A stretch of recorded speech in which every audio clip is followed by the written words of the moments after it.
चिमणी आणि विशाल झाड। एका घनदाट जंगलात एक खूप मोठं आणि जुनं झाड होतं।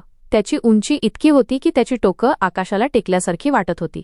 या झाडाच्या फांद्या खूप लांबवर पसरल्या होत्या आणि त्यावर अनेक पक्ष्यांची घरटी होती।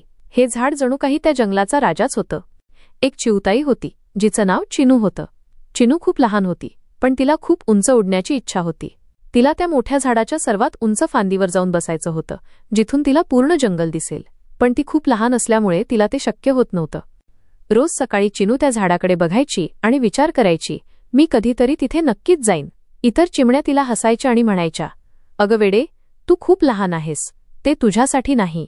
पण चिनूने कधीही हार मानली नाही। तिने रोज थोडं थोडं वर उडण्याचा सराव सुरू केला। एक दिवस खूप प्रयत्नांनंतर चिनूने ती सर्वात उंच फांदी गाठली।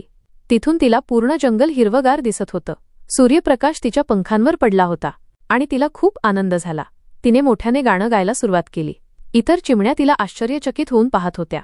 ती छोटीशी चिनू तिच्या दृढनिश्चयामुळे आणि मेहनतीमुळे तिचं स्वप्न पूर्ण करू शकली।